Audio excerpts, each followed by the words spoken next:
But there are parts of you, major parts of you, that are just believing what other people told you rather than really exploring it for yourself. And it's possible that all the things that we know, we don't even know. It's possible.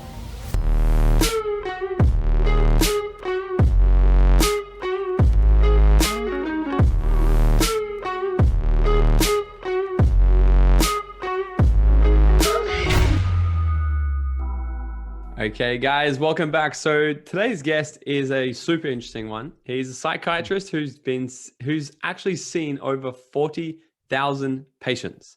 And throughout his obsession on being able to heal the body and the mind to create healthier and happier humans, he discovered his passion for helping people specifically deal with mental illness. So I'm super excited to have a chat today with the man who's had almost 4 decades of experience in human behavior, my friend all the way from California, Dr. Fred Moss. How you doing? I'm doing great. Thanks for having me, Morgan. It's really beautiful to be on on this conversation, and isn't technology grand that we can actually do this across? That's not a pond between us, dude. That is a fairly large body of water between here and you. It's so large that you're on a different day than I am, frankly. Yep. That's pretty big. Yeah. We're in the future, I think. I'm in the future. How's it looking in the future? I'm always a little curious how it's going to go. So I sometimes call my Aussie friends just if I get concerned about how the future's going to go. It's pretty much like yesterday, except more rain today. Okay, that's good to know. I'll take out the right clothes. Yeah. I love it. Look, I'd love to first sort of understand inside of your head and like your values and things like this, because someone who's sort of devoted their entire life to human behavior, being a psychiatrist, helping people discover inside of their own heads.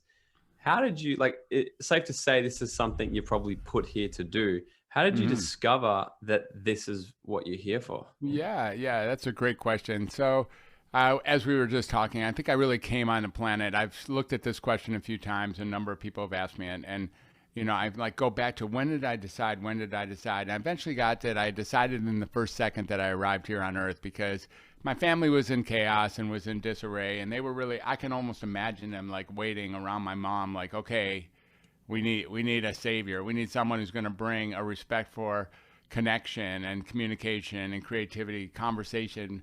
Let's go. Let's hope that little Freddie's the guy. And so pretty much it's been my full-time job since I was born a little more than 63 years ago. And, I really became enchanted with communication very early in my life. And I had these 2 older brothers and my parents, and then my little sister that I was translating the language for everybody for.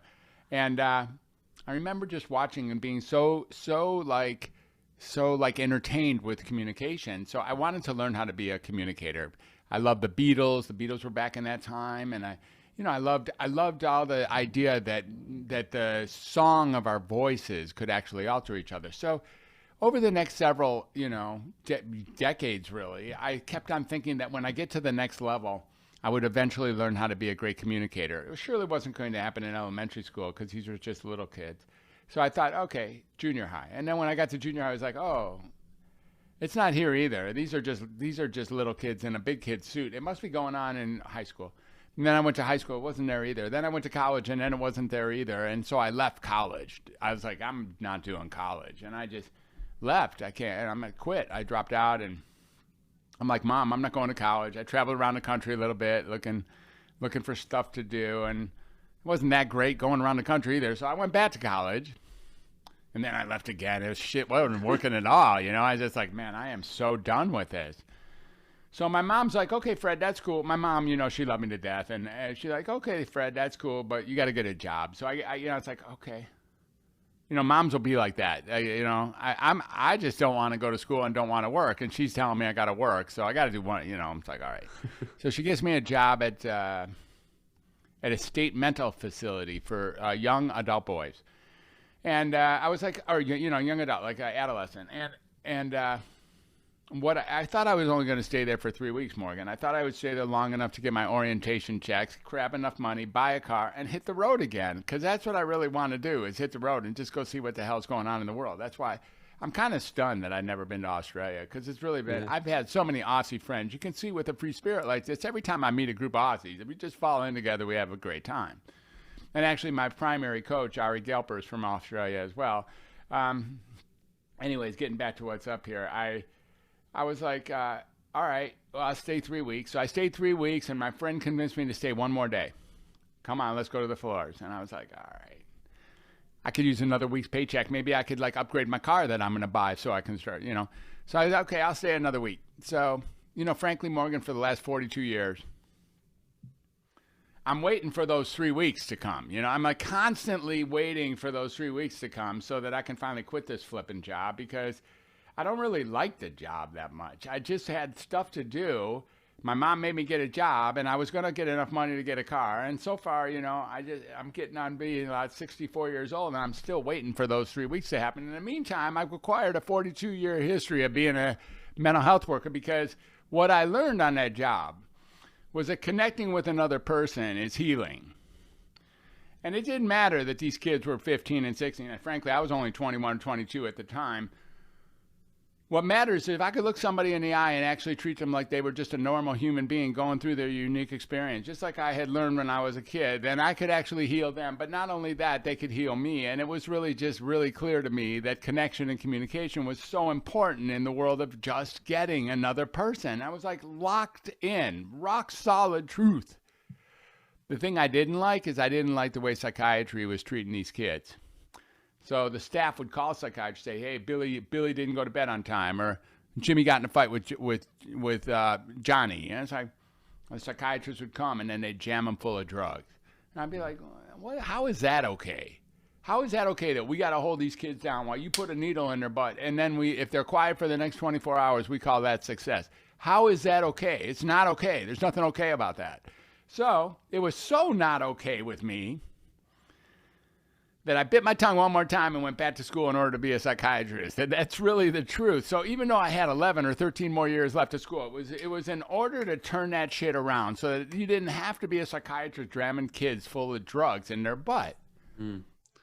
Well, go ahead. No, you continue. Yeah. Well, while I was in medical school, a really interesting revolution happened, and that was that this drug called Prozac got created. And when Prozac got created, the whole world flipped on its ear. And, you know, just like it's flipping now, it flipped back then with this word Prozac. It's not even that What is Prozac far. Again? I know that name, but it's an antidepressant. Yeah, it's an antidepressant that was geared towards this idea that that psychiatric conditions are really chemical imbalances and biological in nature, and defined by being uncomfortable in the world, either anxious or depressed or nervous or confused or you know, hopeless, or too many thoughts or not enough thoughts, or too much buying or not enough buying, or too much sleeping or not enough sleep. Like all of a sudden we had conditions that everybody had a condition. I was like, oh, I did not come into this field for this, actually. I came in the field so I could communicate. But psychiatry got typeset over the next several decades. And I became the person that I hated being, because all of a sudden I was being counted on to write tons of prescriptions and diagnose people of all ages as if they were sick. The thing is, that's what they wanted. Who's they? The patients themselves would come to see me. I'll tell you, want to know an interesting phenomenon? Mm-hmm. If you tell somebody as a psychiatrist that they're normal, they get pissed. Right. They don't want to, all the other fields in medicine, if you tell them they're normal, they're like, oh, good. But if a psychiatrist tells someone they're normal, they're like, no, I'm not. I'm not normal. I want to go next door and have somebody tell me I'm abnormal, because it's really important to feel abnormal. You see, it's actually normal to want to be labeled abnormal, because that way you're not responsible for all the bullshit you're doing in your life. You know, you relinquish your accountability for your life, because you can blame it on your condition. I got ADD, I got social anxiety, I got PTSD, I got narcissistic personality disorder, I got major depression, I got bipolar disorder, I got schizophrenia, I got schizoaffective disorder. He's like, you just blame it on whatever you have. And now when you act like an idiot, it's no longer your responsibility, because you have a condition that actually caused it. So there's a lot of reason. Look, so it allows them to stay like at effect and be in that victim mindset, like exactly. by actually like labeling that whole thing. So where does that kind of come from then? Like, what is that a conscious thing, or is it deeper unconscious thing? Is that how they get their approval? Is it a way No, for you them say to they. feel like, It, you know, if you start thinking in we and they, you're kind of missing the point, because really we're all like that. If we can blame when I'm an asshole, I just assume blame my wife.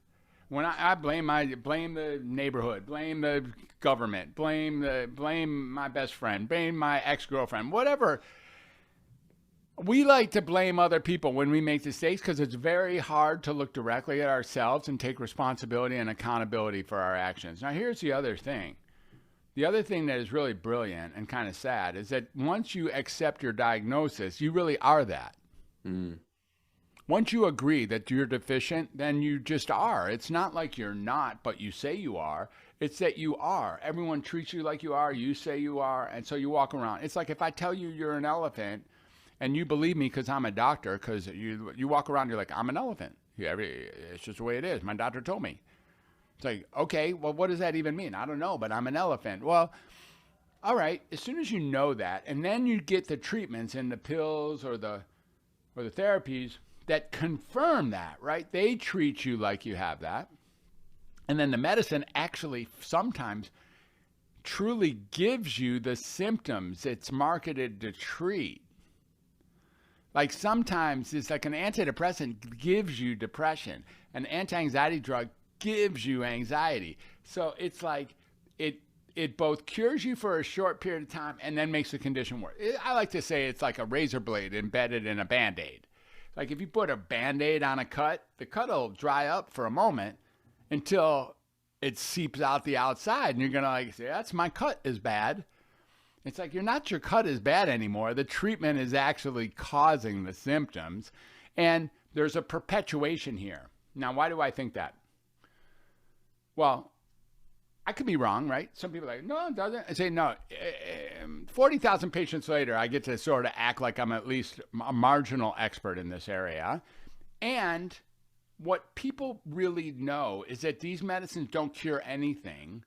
And so when you come off of these medicines with, you can come off these medicines with proper supervision. Most people are like, oh, I can't do that. My doctor won't let me. It's such a lockdown. So if you come off the medicines, you can get your life back. And it's way tougher to keep taking those medicines than it is to stop taking those medicines. So, yeah, they give you like a week or 2 or 3 where it's uncomfortable, but you can definitely come off your medicine. And that's what I started to notice. I started taking people off their medicine, taking people off their diagnoses. And lo and behold, they got way better. Way better. Not just a little better, dude. They got way better. I was like, wow. And I did this not just a couple times. I did this several hundred times, and then I probably did it 1,000 times, and everybody got better. Now, here's the other thing. It's not always better to get better. Sometimes if everyone's expecting you to be sick and all of a sudden you're well, they're like, dude, we can't deal with you. We need you to be sick again. Mm. We can't deal with you. Now you're talking the truth. We don't have any room at the table for your truth, my man. You're going back to being sick, because this is, it's like, I don't know, like putting air in one tire of a car. If you put air in one tire of a car and they all need air, then the car's going to ride funny.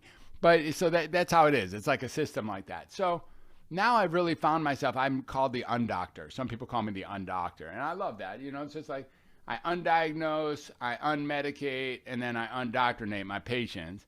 And I do so, I'm not anybody's doctor anymore. I don't practice conventional psychiatry. I've finally gotten to the space where I backed out of it.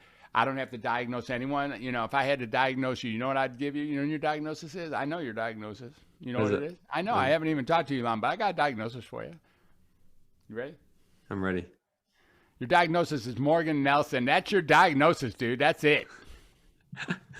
So how do you mean by this? Like, so because like we're having a bit of a chat before we started as well. I love to dive into all this because like I'm so on this as well. However, when I speak about this stuff, people are like, what the fuck do you know? You know what I mean? Yeah, so right. You're the doctor here, so I'd love to hear about this because my like I've got a lot of friends over in America as well. I think it's the whole like labeling anxiety, depression, ADD, like every American I know is on It's not Ritalin, it's not Vyvanse, it's Adderall. Adderall. Man, Yeah. everyone on Adderall. But All over your here, guys it's not. do. All the millennials and G and It's Y. wild. Yeah. And I Generation meet Y people. and millennials. Man, Yeah. you guys eat that shit for breakfast. It's Yeah, crazy. it's wild. And I meet so many people, and they're like, "Yeah, I'm on Adderall." Snort it. You do all Yeah. sorts of sell it in the street.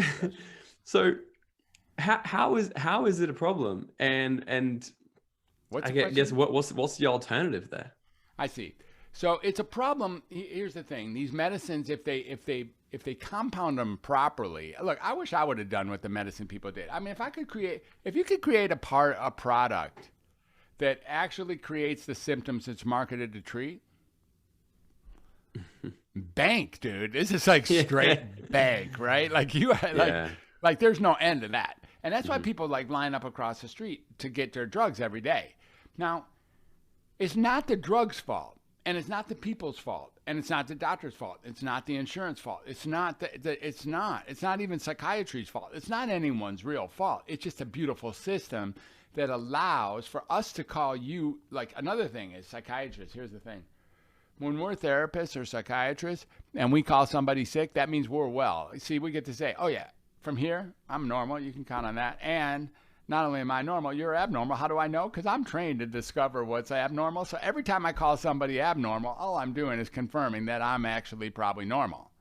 I'm so normal that they gave me the license to call people abnormal. It's like, it's way freaking twisted. And the thing is about these drugs like Adderall comes with, it's just like McDonald's. And I mean, there's like lots of things come with a little thrill. Potato chips or, there's like, Adderall has a euphoric potential, and many of these drugs have something that has you either feel relaxed, chill, or give you extra attention, or, make you feel omnipotent, or, just a touch, so that the drug itself becomes really interesting, right? And like Adderall, it's kind of like an experience like being up all night. In some ways, it's like perfect coffee.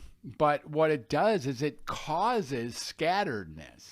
Mm-hmm. Now, by causing scattered, it's for a while you're really focused, right? You could vacuum and do homework and make dinner all at the same time. That's kind of cool.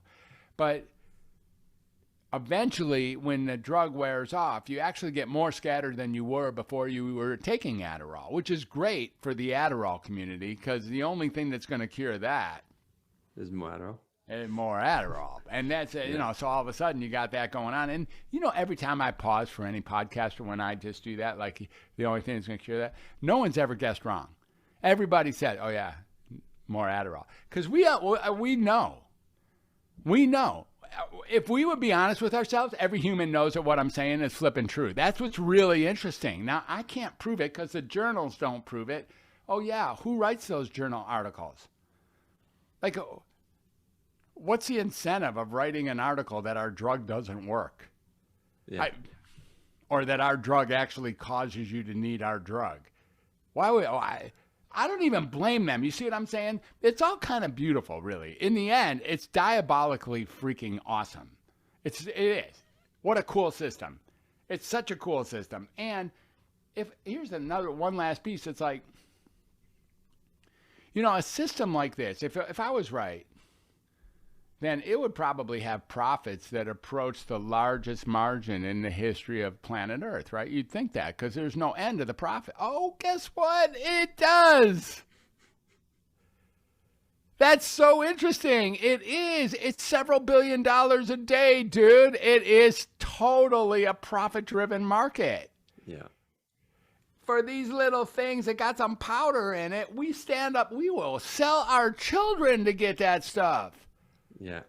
So it's just operating as a huge business, right? The pharmaceutical thing, it's the whole, you can't really, like, they're creating the problems, then it's like, here's the problem, here's the solution for it, and people continually buying back in. And yeah, but you see, that's a big wheel. I used to be mad at the drug company. I'm not mad at the drug companies anymore. I used to be mad at my doctor friends. I'm not mad at my doctor friends. And I'd be mad at the patients. It's like, I'm not mad at the patients anymore.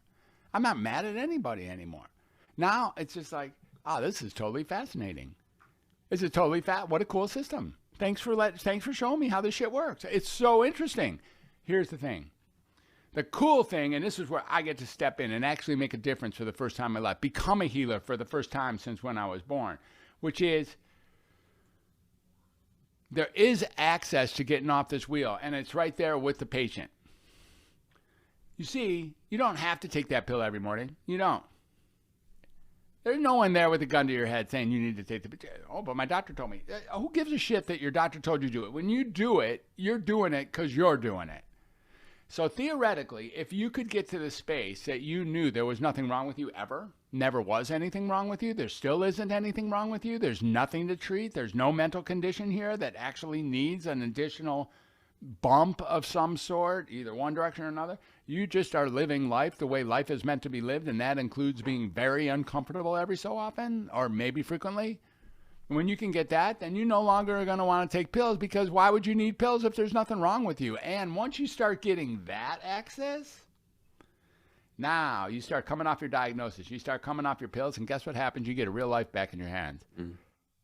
You get a real life. And you know what? Life is short, dude. Life is really short. So if you're going to get a real life, probably you should do that pretty soon. I don't know about you, but I'm not waiting until 2030 to do shit. I don't have anything out there, right? Like, say, what's your 10-year plan? What? What's my what? You say 10-year plan? That's like the funniest freaking joke I've ever heard. What are you even talking about? Maybe before we used to make a 10-year plan, but 10 years from now, the real question is, I want to hear show of hands to show that says, are you going to be alive in 10 years?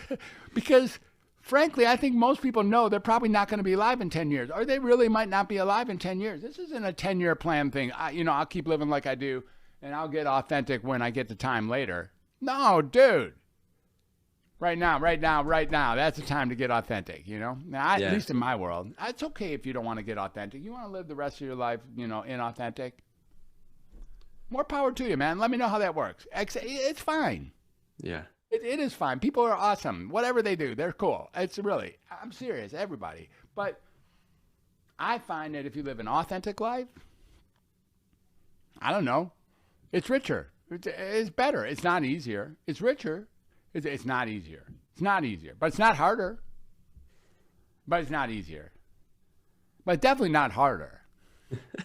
I love it. Like I'm big on this. Like one of the I run a 3-day event called the Dream Out Loud Method. It's a fully transformational event. And one of the biggest underlying things like that I do is teaching people how do we remove all these masks of who we were taught to be and start living a life of who we were born to be. Exactly. Because we're born the exact perfect person every single time. And then life comes in and we get labels and then diseases and all this kind of shit. So I'd love to sort of chat to you about this. And so you were saying before, it's like, we are all normal. Everyone's normally having their own uniqueness. So for the people that are sort of maybe listening to this and like, well, I need medication right now to go to sleep, or I think I have ADD, or how can they start their own healing process and be okay with everything exactly like who they are? All right. Well, this is a really great question. And, these days we have, like you and I are showing right here, you have the possibility of hitting a send button or hitting the start button. Then all of a sudden you're talking to somebody who lives 7,000 miles away from you. I don't know how far. Hey, Siri. Hey, Siri. Dude. Hey, Siri. Good evening, Fred. Oh, hey, Siri. How far is Australia from here? Anyways, it don't matter. Oh, he's figuring out. It's pretty far. 7,000. Canberra is 7,685 miles away. All right. So here's the thing. It took me no time to figure out how far that is, right? I had to talk to Siri 3 times, but that was just a waste of time. I could have done it sooner. I didn't realize he'd be on my computer. And you can't do this alone. You can. But you see, you already built a pathway that has it be that there's something wrong with you. So when you feel uncomfortable, you're going to be left with that same challenge. You're going to be left with, wow, what I just did was so bad, or what I just did, I just hurt somebody intentionally, or I just ate too much for lunch, or I just, said something that I regret, or I didn't follow through with my word. And then it's, I have a choice here. I can actually blame that on my ADD. I think That feels a lot better to blame that on my ADD. And now all of a sudden, you don't have the same incentive to move forward. Now, maybe you're like, after hearing me, you're like, you know what? I'm sick of living like I have ADD. Well, then you probably should get some help. An accountability partner, someone who's going to walk you through this, someone who's going to get you for who you are. It's really important to listen to other people for who they are, treat them for who they are and not as if they're defective. And when you do that, they'll start treating you like you're who you are and not defective. And if you're not defective, you don't need to take pills. Look, if you want to drink a half bottle of tequila tonight, good for you. Go do it. If you want to snort a half a gram of cocaine tonight, okay, it's fine. I mean, it's out there. You could do that. But the truth is, you don't need that. You could be like, oh, I'm jonesing for some cocaine, or I'm jonesing for some Adderall or tequila, which, by the way, does sound pretty good. It is the evening here. I shouldn't go in that direction. I wouldn't mind drinking some tequila right now, but it's not cool to have that. I'm just kidding. Anyways, but good. Nothing wrong with a shot of tequila, dude. Doctor. Good tequila is well, that's a whole different ball. That's a different conversation. We don't include that in this. That is a different conversation, man. And anyways, when you have a friend who's going to see you for who you are, or when you have somebody who sees you for who you are, and you get to be who you are for them, and then you hold them for who they are and who they're not. Now, all of a sudden, you have access to something called authenticity, something called true voice. And that's of course, is the launching point for that True Voice podcasting mastermind that we got here, too. Yeah, I love it. So one of the things that you say is, I wrote down, you said that communication and conversation is the heart of healing, and without it, we can't actually heal. So what do you mean by that? Yeah. No, there is no human is healing anywhere without any kind of connection, without a conversation, communication, creativity, and connection. It's precisely in human connection that people do their healing. You're not healing alone. You're not taking a bunch of pills and getting all better and not talking to anybody. The way that you get better is by sharing your truth with another person or having them share their truth with another person. Even if you believe that your doctor is helping you, and maybe they are, the only way that's going to happen is if you have a connection with your doctor. You have to have a connection with somebody, your mom, your wife, your doctor, your friend, your teacher. You have to have some kind of connection. And frankly, most of the dis-ease, we don't do it two words like dis-ease, most of the illness in the world is really a function of being without that connection or not expressing oneself openly and honestly. And that's, my first book was really based on that. It was based on the Creative 8. And what that is where, you create, like when you're in your act of creating, all of a sudden there is a new level of connection, that with your own self-expression. And you know that you're connecting with the outside world.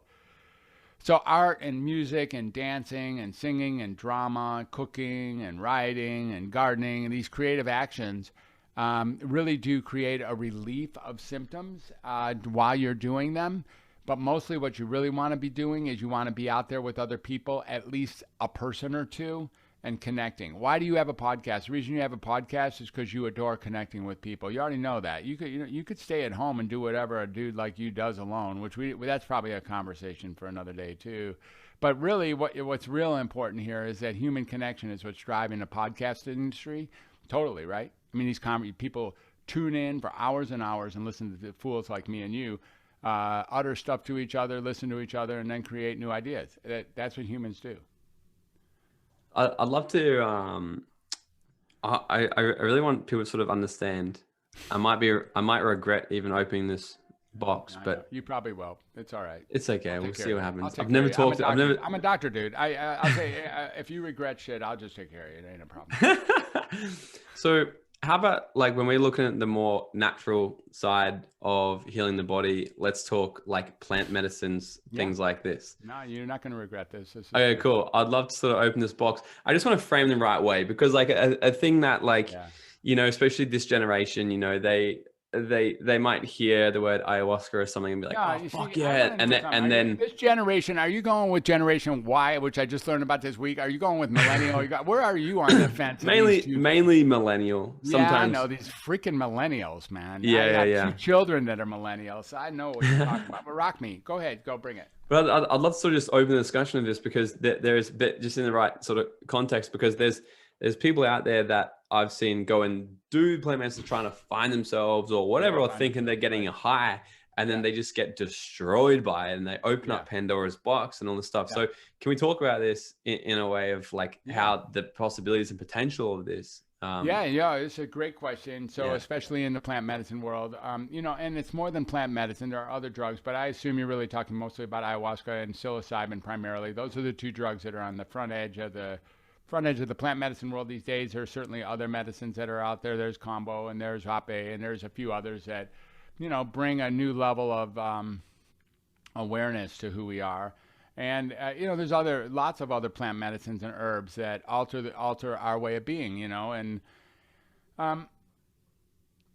it's these things alter consciousness directly. So they give you, like, if they give you access to a different dimension of what reality is about than the one that's been shoved down our throat as being what's this three-dimensional nonsense that we're supposed to believe is real. Okay, so because we believe it's real, and we all think that we all need to believe it's real, and psychiatry actually supports that if you think there's an extra dimension or something in the world, then we're just going to hospitalize you and fill you up with drugs because there's something wrong with you. Yeah.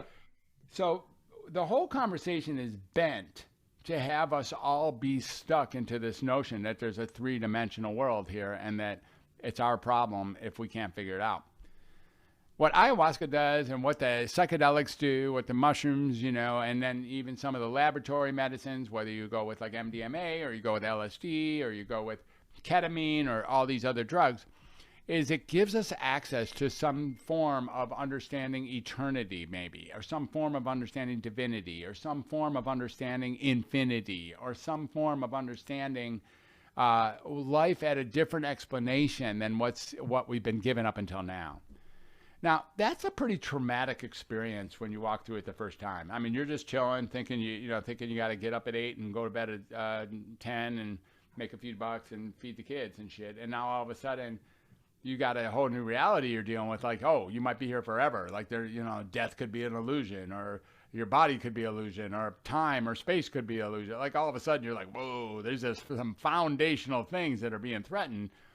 You probably should have somebody around you that knows what to do with that, rather than like taking it at a rave or, on your way to the bar or the concert or something. You probably should like really take that shit sacred and seriously. And there are shaman, or there are guides, there are people who can walk you from here to there so that you don't end up being all thoroughly confused. Now, with that said, you might not be surprised with what I'm going to say next. I'm going to say this. Those people who are like destroyed because they took too much Iowa and stuff, no, they're not. No, they're not. They're just humans, dude. They're just humans. And you can meet them where they are too. You can get out there with them and get, yeah, but dude, she's a serpent. Or it's like, all right, good. So she's a serpent. That's cool. I get it. Now what? What are you going to do with that? It's just another finding. It's another discovery. And it can be incorporated, but there's only one way to incorporate it, Morgan. And that is, you have to hear the person for who they are. You need to connect with that person. You need to actually communicate with that person. And when that happens, I already told you what happens when you connect with someone. When you connect with someone, that's the cause. That's the source of all healing. This is really cool.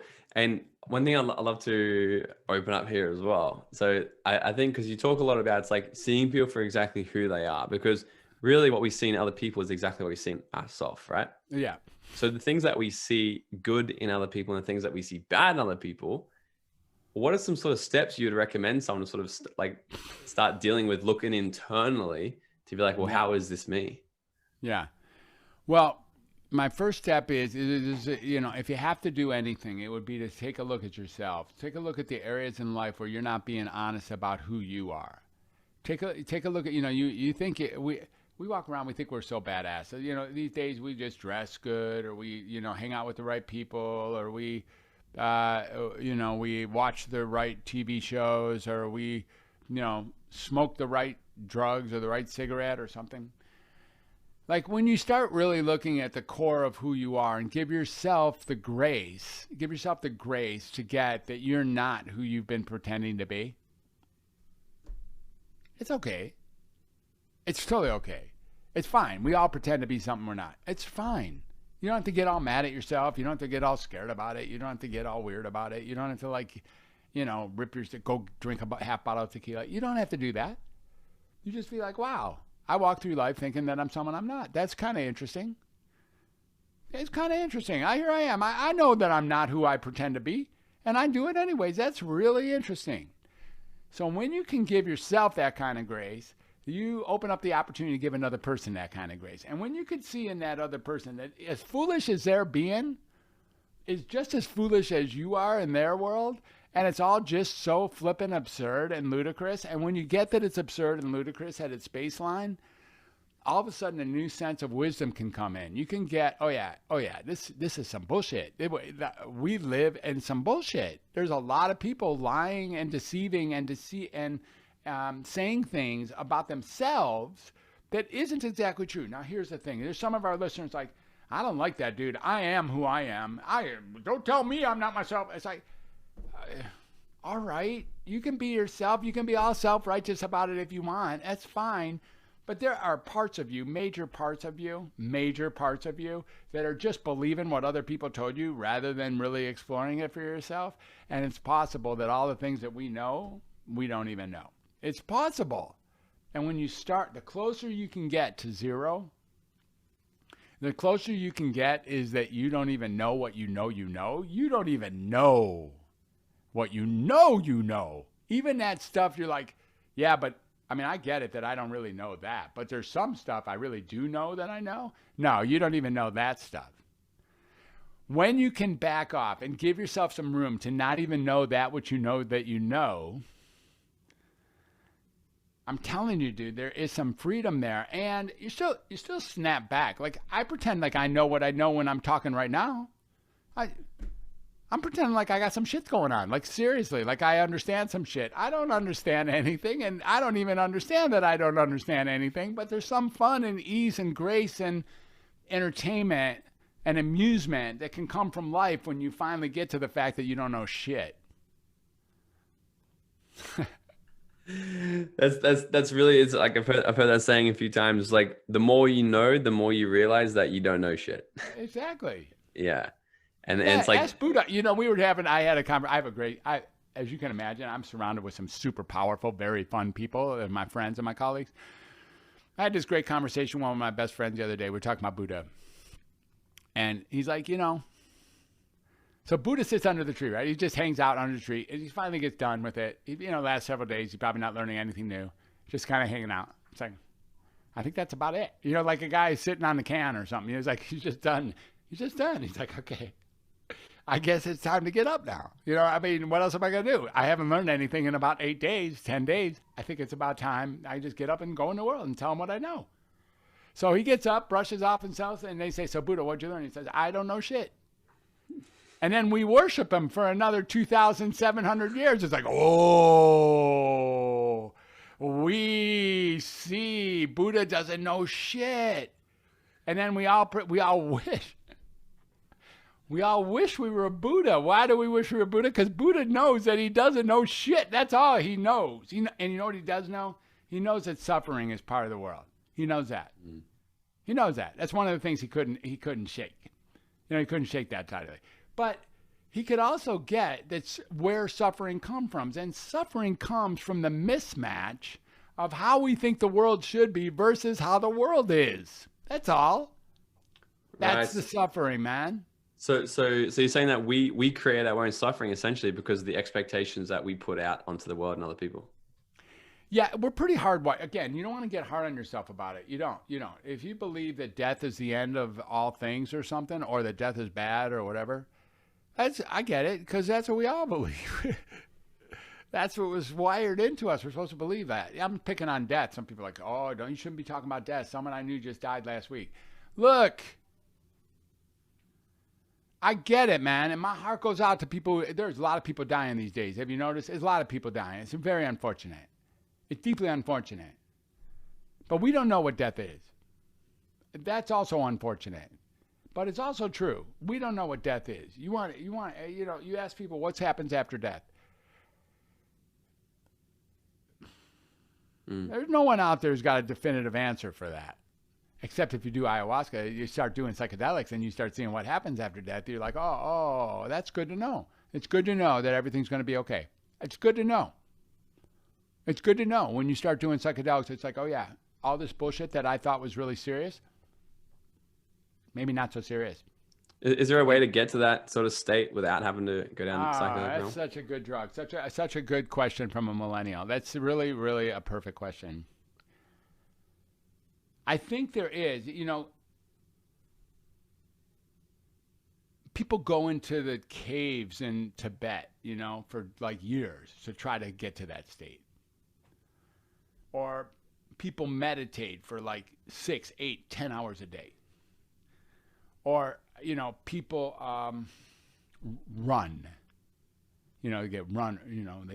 They do marathons and stuff. Or people read or write. We're all headed towards what we wish will be a sense of like getting it, a sense of resolve, a resolution about what this life is about. And I'm not sure it comes naturally. I mean, I'm pretty playful today, but I'm going to tell you, I'm just as terrified of death as anyone out there. I'm not looking forward to dying, and I'm not looking forward to, I'm hating the idea that any of my friends might die before me. I'm hating that shit. I don't like that. My cats even. I wake up every morning, I got 3 cats. And first thing I do is make sure all 3 of them are alive. It's just like, that's really what I'm doing. I want to say hello to them, but really what I'm checking is, you better not have died while I wasn't looking. Yeah, I love like your whole perspective on it all, because it really is like in the whole realm of all the craziness and all the shit that is happening. It's like the only thing we are totally in control of is just how we perceive things and what we make things mean. And you choose to look at things like, well, death is the thing. It is a thing. It's like there's no point trying to make it a bad thing or avoid it. It's like, well, how can I just like address what is and get through this life thing with as much joy as I can? Yeah, it's interesting, right? It's like, you wake up in the morning and you maybe don't have the same tools in place that you have by the end of the day. So I've had a tough day. It took me a couple extra hours today to put any tools in place. I walked around with an empty tool chest for like the first several hours of the morning. I'm like, shit, I might never do anything ever again in my life. I was like, wow, I have no idea what I'm doing, and I don't have any tools to do it anyway. So I hope I can find something to do today, because I can't do anything. So that's how it went for the morning, right? And then I worked out with my trainer. I had a really great physical workout. He worked me to the bone. And when that happened, somehow I got activated. And then all the things I had to do started falling into place. And I've been like a madman for the last 8 hours, like just killing it. And it hasn't taken any drugs. I guess I had a cup of coffee, but it hasn't taken any drugs. It's taking like a new perception, like you said, and really getting that, like from here I can get, this time this morning when I felt empty is also just as an exquisite part of life as anything else. Just because I was uncomfortable or felt like I didn't have any tools doesn't make me wrong or bad or sick or ill or defective or afflicted at all. It just means I was walking around with the feeling that I didn't have any tools or any purpose. All right, so what? We all know that feeling. You're not saying to yourself, Fred, I never had that feeling. No, you're not saying that. You're saying, I totally get it, dude. I feel like that sometimes too, because that's what we all do. Just be honest about it. Yeah. Fred, what would be like one thing, because it like, I have a lot of friends, like 2 of my big mentors actually are both 63 and 62 years old. So I do hang around a lot of people like your age, and because I love the wisdom, I love the perspective of that. And then I'm 28 years old too. So I've got like my daughter's age. Yeah. Yeah. And so one thing that I see a huge sort of gap, the difference is people of that kind of generation, it's easier to sort of not let things bother them as much. It's easier. It sort of looks, and our generation, my generation, is like they're creating problems. They're creating things in their way to live a life of like stress and all this shit. So what would sort of be like your advice to our generation to I guess, to drop the shit and live a life with more joy? It's a really, again, it's such a shocking question to me, believe it or not. So my first answer is, we look at you thinking you guys got it together. That's my first answer. It is not at all clear from this perspective that we have it together better than you. Not at all. It's like absurd, actually. When I look at I have a daughter who's 28. I got a son who's 30. And when I look at them, they got it together way more than me. Now, here's the thing. I think that we compare our insides to other people's outsides, right? And it looks like we have it together because I got what I got. You know, I say what I say. And you think when you're talking to me that you're talking to a guy who's like got wisdom and I got it together. It's hilarious, which is, see this little smile on my face? The smile on my face is because that's freaking hilarious. That's why. Like, you would actually think that? It's really funny. It's really funny. And then when I look at you and you're like, okay, yeah, because our generation doesn't have it together, so we need some help from the older generation. What would be the first thing? I think the first thing is back to being like, just be honest with yourself. Just get that this is some bullshit. It is not resolvable. You are not going to put ends to, you're not going to make ends meet using regular conventional ways of thinking. Stuff doesn't meet where it should. Things are not going to happen the way that you expect them. The stuff that we have taught you and that they have taught us is transient nonsense sometimes. Like, there's foundational things that simply aren't true that we all believe is true. So with that being said, we are actually holding on to truths that we all think we know are true, and then we're building a world around those truths, even though those truths would just crumble. They just crumble. They disassemble right in front of our very eyes. But don't let the truth like get in the way of, you know, of your beliefs. And so we just still believe them, even if it doesn't work to believe them. And then we pass it on to our kids and have you believe them. Now, I think my son is cool. My son is very, very cool. My daughter's like the only person I know who's actually cooler than him. And when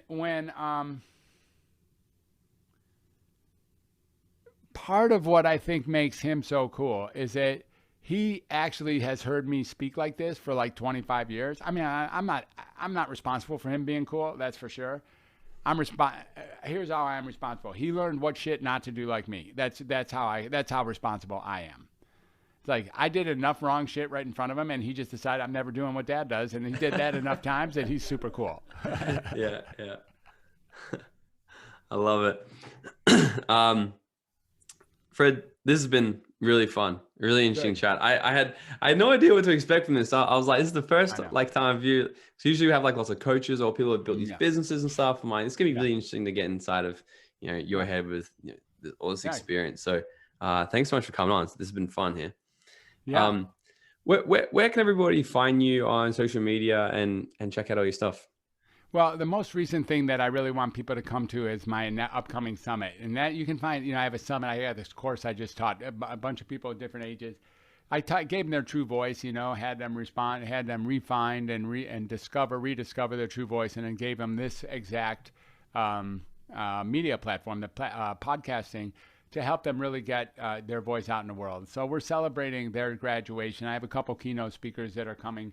That's going to be a pretty cool event. So if anybody's interested in podcasting, or maybe they think they want to start a podcast and be like Morgan, or, you know, they want to actually make a difference rather than sit on their, you know, tail and eat Chipotle or whatever, it's possible to come into my summit and learn what we have to say about how easy it is to put a podcast together and have it be profitable on top of that. So there's that. TrueVoicePodcasting.com is how you would register for that program. And then if you really want to find me and hang out with me, or, you know, and talk to me about Undoctor, or you want to talk to me about Welcome to Humanity, the way to do that is, for now, my website is going through some changes, but it's still welcometohumanity.net. And then I can be found on Facebook. I sometimes, unfortunately, hang out there. I really hate that place, but it's where everyone hangs out. So I love it. Well, it's like a bad bar. It's like a really bad bar. To wrap up this interview, I've got one final question for you. Are you ready? I'm ready. Yeah. If you were to go back to your 18-year-old self and give Oh. him 30 seconds of advice, what would you tell him? Your life's gonna rock, dude. Your life is gonna rock. You're about to go through the wildest life that anyone you know, and you're gonna do a lot of bad shit, and you're gonna do a lot of good shit.